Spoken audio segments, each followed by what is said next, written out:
Do you want Zigbee automations with more flexibility and more control than with Home Assistant or Node-RED? Let's set up Zigbee2MQTT as a standalone service using Docker. Zigbee2MQTT is an open source application that you can run locally to let your Zigbee devices talk to your MQTT broker. By running it locally in your own local network, you have more control and flexibility, and you don't need to rely on other cloud services or different proprietary hubs.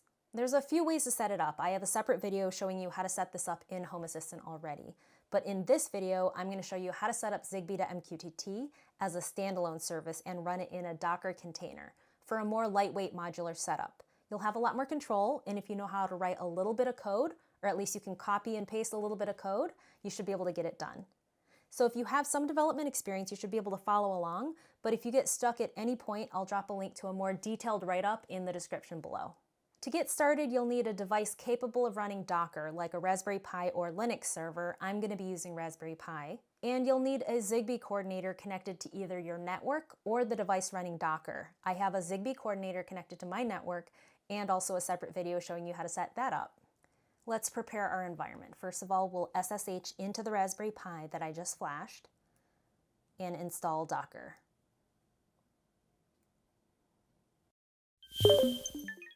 And then we'll grant permissions to the current logged in user. You might need to restart the connection for it to take effect. Next, let's set up the Zigbee2MQTT configuration. Let's create a new project directory along with a data directory within it to persist our data, and also a config file. Let's open that file. I'm going to switch over to VS Code Remote just because I think it does a better job showing you what I'm doing, but you can use any text editor. And we'll paste in our configuration YAML.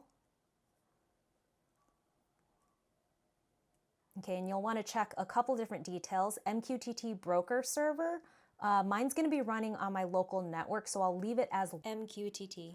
Otherwise, you can update with your own broker's IP or host name. And for serial port, this is where your Zigbee coordinator is set up.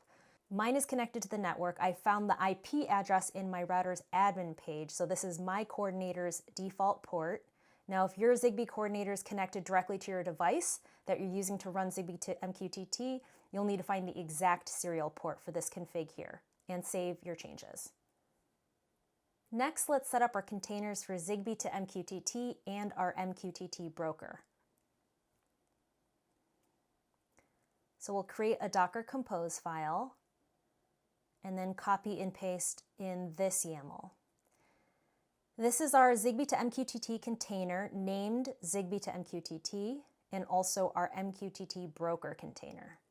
So you'll want to update your time zone if you need to and save.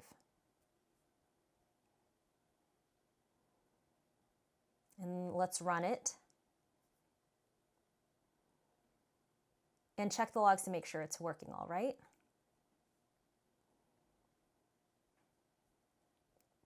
If everything's running properly, now we can head over to our Zigbee2MQTT front end to pair our devices.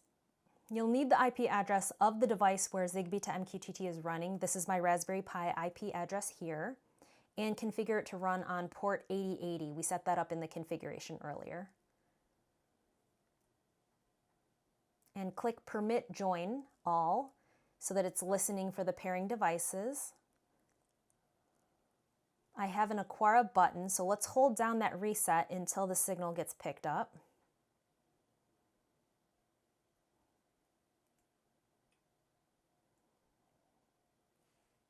All right, once it's paired, we can give it a unique friendly name that we'll need to set up the automation in the next step.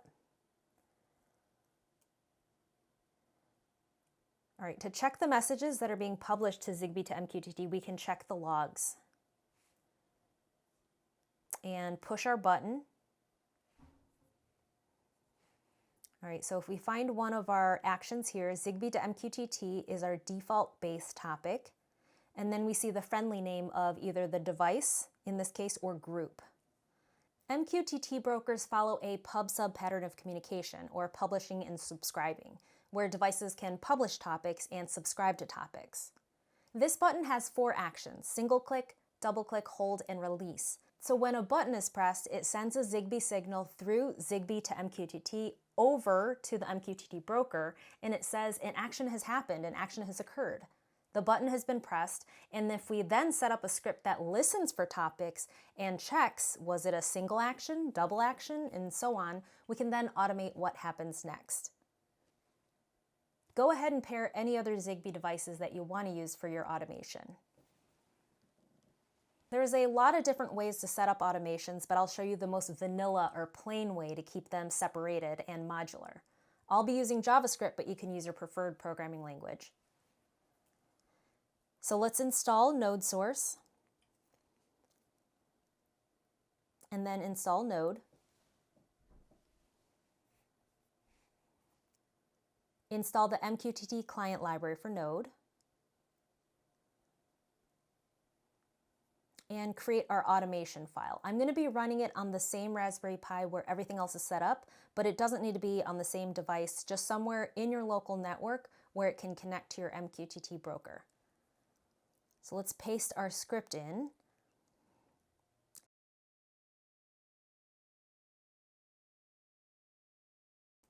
And update your MQTT broker connection details if it's different.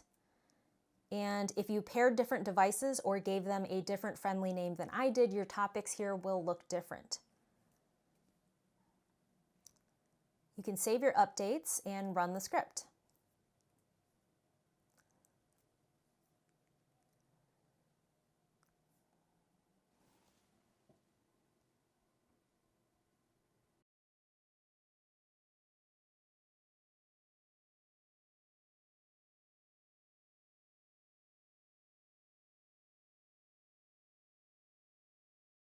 I have a few more tips for keeping your automation script running forever, like through restarts in the full write-up below. Try it out. If you know how to write a little bit of code, this is a lightweight setup that gives you a lot of flexibility and control.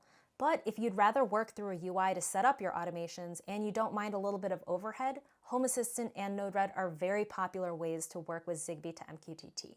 I started with Home Assistant and I'm still using it for a lot of things, but I do get frustrated with some of the limitations, especially around the user interface. So setting up automations has been very tedious for me in Home Assistant. I'm trying out this standalone version of Zigbee to MQTT for now. Compared to Zigbee2MQTT in Home Assistant, my first impression is that there's a lot more visibility and transparency. I mean, it's a very stripped down version, right? And it's also a good way to learn about MQTT without additional layers of abstraction over everything. Let me know what you think if you decide to try it out, and I'll see you next time. Bye.